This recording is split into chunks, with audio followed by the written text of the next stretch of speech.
Queridos amigos, bienvenidos a una nueva edición de Manos a la Biblia. Felices Pascuas. Estamos celebrando la resurrección del Señor. Y los textos que vamos a ir meditando, leyendo, gustando, paladeando a lo largo de este tiempo, son textos que nos aproximan a este gran misterio de nuestra fe, que es la Pascua del Señor. Ya sabe usted que puede bajar el programa a su computadora o a su teléfono móvil desde nuestra página web www.santuariorioblanco.com.ar. También desde nuestro canal de YouTube, Río Blanco y Paipaya Santuario. Entre al canal, suscríbase, déle la campanita, así sea noticia cuando hay nuevas transmisiones o también nuevos programas. El Evangelio del Domingo de Pascua es un evangelio que leemos todos los años y que cada año nos va como descubriendo algo más, algún aspecto más de este gran misterio de la resurrección del Señor que contemplamos en este día. El Evangelio es de San Juan en el capítulo 20, Juan 20, del 1 al 10. Juan 20, 1, 10. Todo el capítulo 20 de San Juan nos relata las experiencias que los discípulos tuvieron de Jesús resucitado. Y también el capítulo 21, que es como una suerte de apéndice del Evangelio de Juan. Hay que recordar que el Evangelio de Juan es ante todo un evangelio simbólico. Podríamos hacer esta diferencia, aunque lo hayan escuchado, vale la pena repetirlo. Los evangelios sinópticos, Mateo, Marcos, Lucas, son evangelios que podríamos llamar fotográficos. Lo que ven, relatan. En cambio, el Evangelio de Juan es un evangelio radiográfico. ¿Qué quiere decir? Que a través de los signos y de los símbolos ve más allá, ve lo que no se ve. Nos habla de aquello que es el misterio de Dios en Jesús. ¿Qué vemos en Jesús? Y vemos al hombre. Pero ¿qué nos muestra San Juan? A Dios manifestado en ese hombre. Y a Dios no lo podemos ver, porque Dios es invisible, es espíritu. Pero lo hemos visto en Jesús. Por eso San Juan en su primera carta dice: lo que hemos visto y oído, lo que han tocado nuestras manos, eso les anunciamos para que ustedes crean. Es decir, San Juan nos ayuda a ver más allá de lo que vemos, para dar el paso de la fe, porque es muy de San Juan esto de ver y creer. Anticipando un poquito el Evangelio de hoy, el discípulo amado, nos dice el texto, vio y creyó.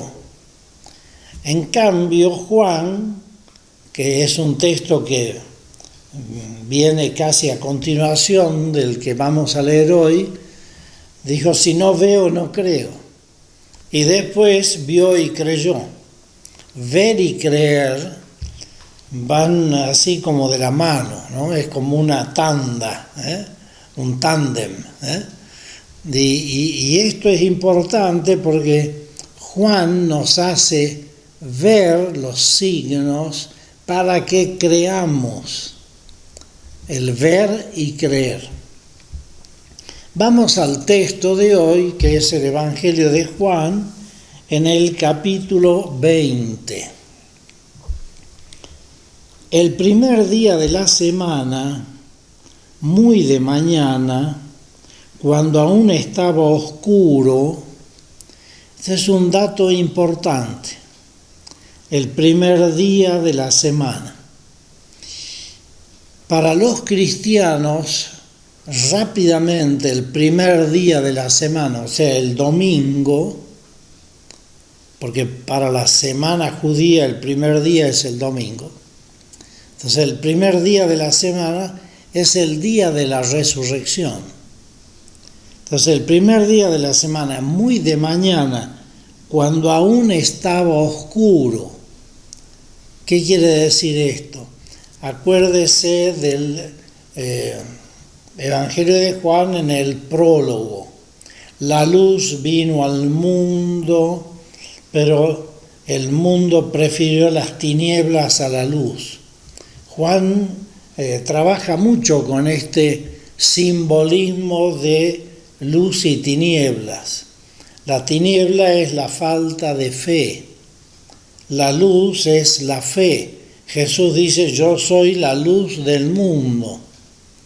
En el Evangelio de Juan también encontramos aquello en el capítulo 9 que hemos leído en Cuaresma, en donde Jesús dice, yo he venido para que los que no ven, vean, y para que los que creen ver, no vean. O sea, esto de luz y tinieblas, fe y no fe, es lo que está un poco detrás también de esta descripción, cuando Juan dice, cuando aún estaba oscuro, es decir, en la tiniebla de la no fe va a surgir una luz, que es la luz de la resurrección del Señor.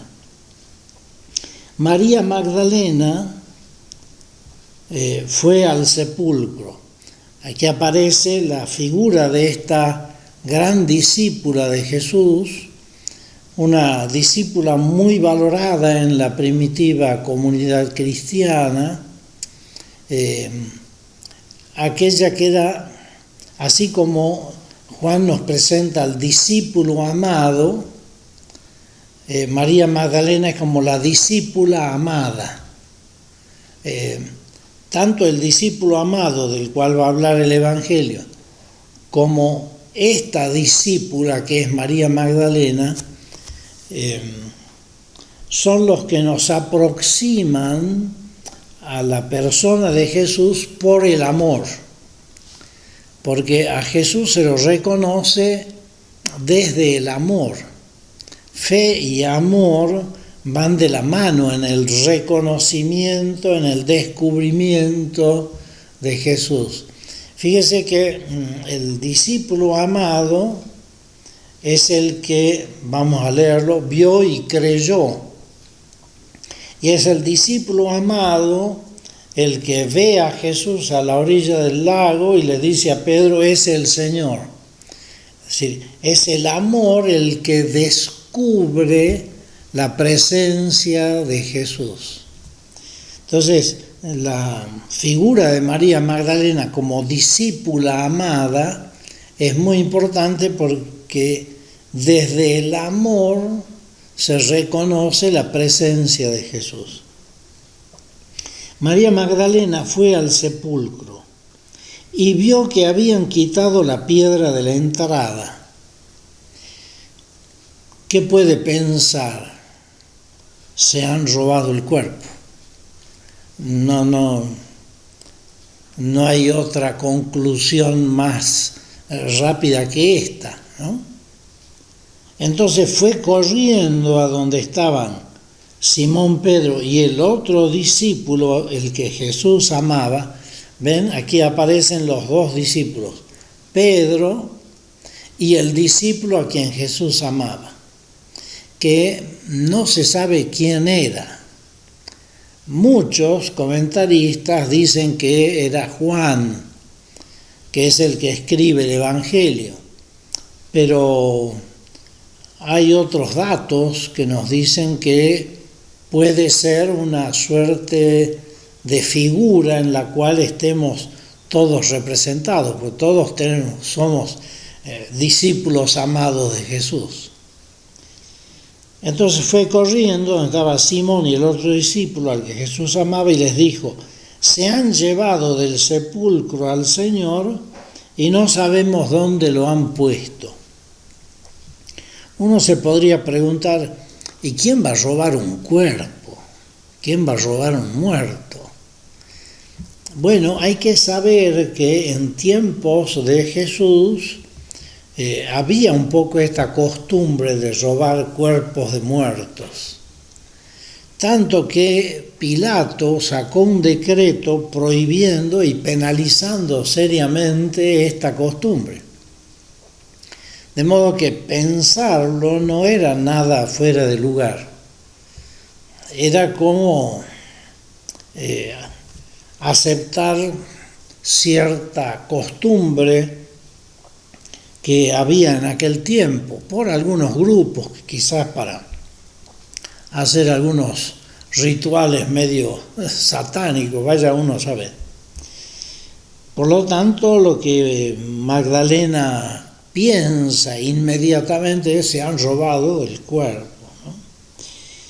Pedro y el otro discípulo salieron y fueron al sepulcro. Los dos corrían juntos, pero el otro discípulo corrió más aprisa que Pedro y llegó antes que él. Aquí hay también un simbolismo muy bonito. Pedro representa la institución, lo institucional. Pedro es el primer papa y es aquel que va a tener que entrar para certificar que el cuerpo no está. Pero corre más aprisa el discípulo amado. ¿Por qué? Porque el amor corre más rápido. En la Iglesia, a lo largo de la historia de la Iglesia, tenemos muchos casos en donde los místicos, aquellos que son los que experimentan más intensamente el amor de Dios, llegan antes que lo institucional. Santa Teresa, una mística, no fue comprendida por la institución Iglesia durante mucho tiempo. Era una mujer, era alguien que hablaba como si supiera, aunque no había estudiado prácticamente, pero la mística iba adelante mostrando los caminos del Señor. Muchas veces se ha dado esto, ¿no? Es decir, el discípulo amado corrió más rápidamente, el amor corre más rápidamente. Los místicos se adelantan siempre en la historia de la Iglesia. Una pausa, ya regresamos.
Bien, estamos de vuelta con esto que es Manos a la Biblia.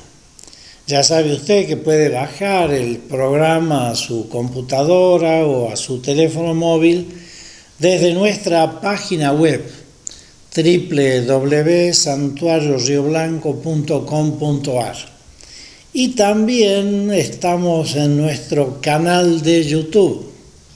Suscríbase, dele a la campanita, hágase suscriptor para que el algoritmo también nos ayude. Río Blanco y Paipaya Santuario. Entre allí, suscríbase, por favor.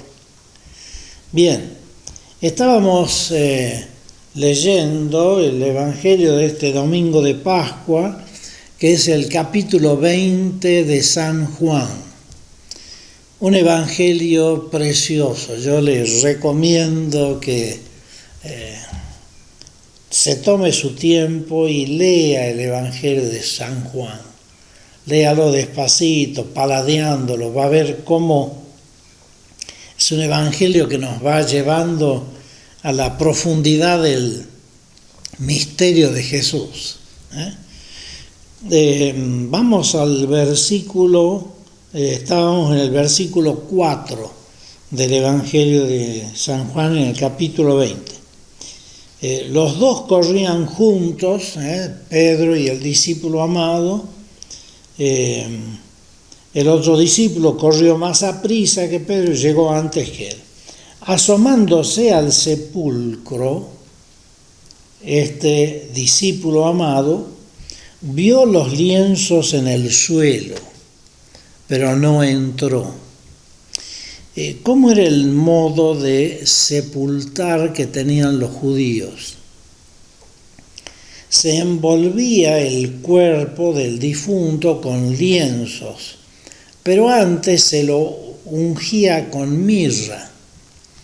Y esa mirra, que era una especie de ungüento pegajoso, actuaba también algo así como un adhesivo para los lienzos, de modo que los lienzos quedaban como adheridos al cuerpo del difunto.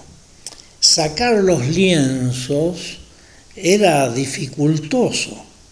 ¿Por qué? Porque quedaban como adheridos a la piel del difunto. ¿Qué ve el discípulo amado?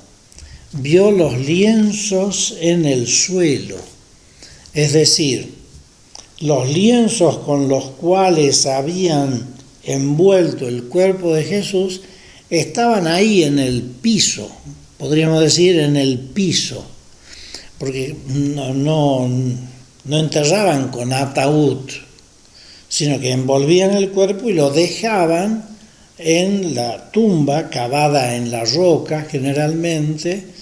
He podido ver tumbas cavadas en la roca en el Santo Sepulcro de Jerusalén. Allí hay unas tumbas cavadas en la roca. Entonces colocaban el cuerpo allí, en el suelo. ¿Qué vio el discípulo amado? Los lienzos, pero sin el cuerpo. Como que los lienzos estaban, podríamos decir así, como desinflados, sin el cuerpo, los lienzos ahí, no estaban todos desordenados, lo cual quita del medio la teoría del robo del cuerpo, que es una teoría que está en el Evangelio de Mateo y que hicieron correr la versión los sumos sacerdotes, los escribas, ¿no? la dirigencia religiosa. Llegó después Simón Pedro, que lo seguía, entró al sepulcro y vio los lienzos en el suelo. Entró. El discípulo amado no entró, vio de fuera, ya estaba amaneciendo, se veía algo. Pero ¿quién es el que entra? Pedro. ¿Por qué? Porque Pedro es la autoridad, es el que tiene que confirmar la fe de sus hermanos, según lo que Jesús le encomienda después de la resurrección.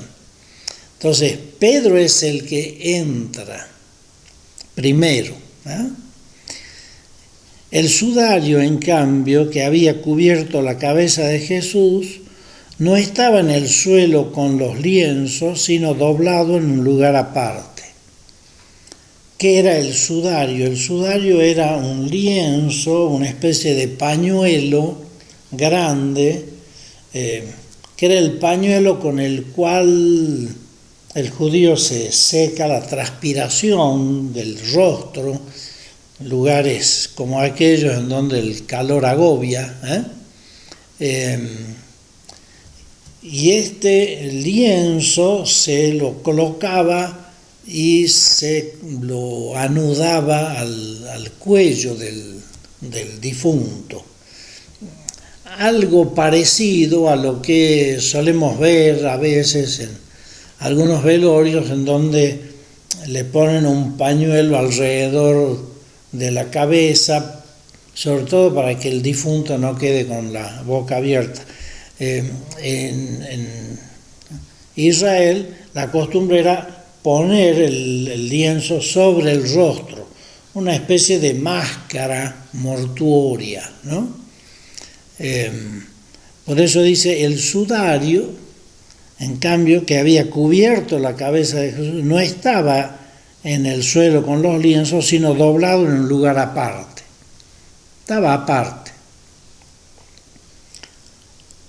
Entonces entró también el otro discípulo, vio y creyó. Aquí está el centro del relato, lo más importante de este relato. Vio y creyó. ¿Qué vio?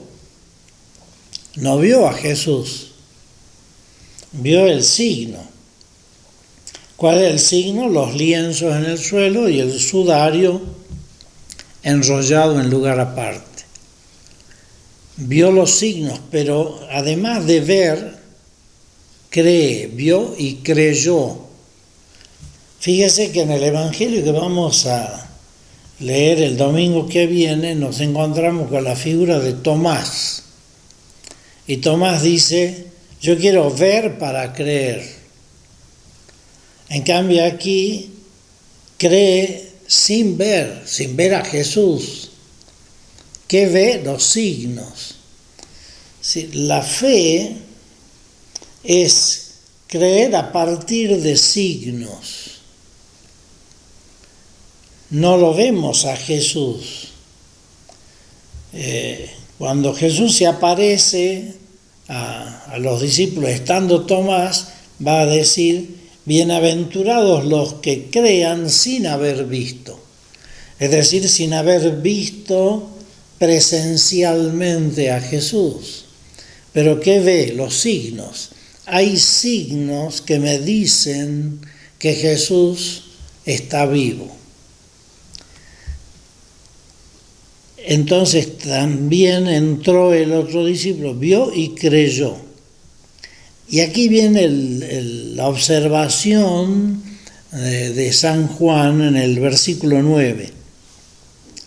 Todavía no habían entendido que según la Escritura, Él debía resucitar de entre los muertos. Todavía no habían entendido. Es decir, que la fe en la resurrección fue un proceso que va de menor a mayor. Los discípulos van a ir descubriendo, van a ir comprendiendo, van a ir entendiendo que según la Escritura Él debía resucitar de entre los muertos.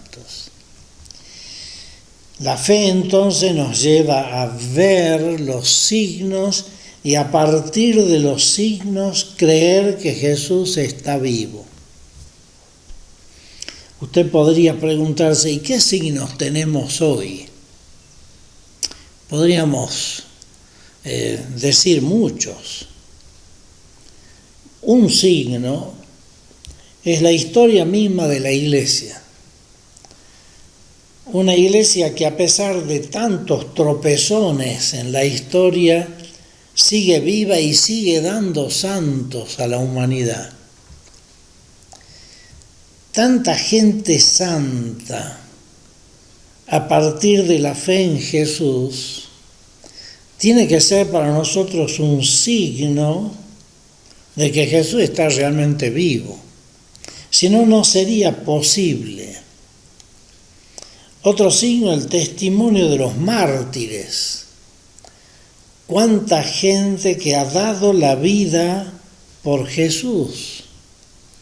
Otros signos son los signos de los milagros que se atribuyen a los santos. Son también signos, curaciones inexplicables. Signos para la fe. Si nosotros creemos a partir de signos y tenemos que aprender a descubrir estos signos. No seamos como los fariseos que pedían a Jesús un signo. Jesús dice, no les será dado otro signo más que el de Jonás. Y el signo de Jonás es la resurrección. Jesús está vivo. Jesús está entre nosotros. Jesús ha vencido la muerte y el pecado. Y hoy nos llenamos de alegría sabiendo que en Cristo también nosotros resucitaremos. La muerte, el mal, el pecado no tiene la última palabra. La última palabra la tiene Jesús, la tiene la vida, la tiene el amor. Muy felices Pascuas para todos ustedes. Que los bendiga Dios, que es Padre, Hijo y Espíritu Santo. Amén. Hasta la próxima, si Dios quiere. Muchas gracias.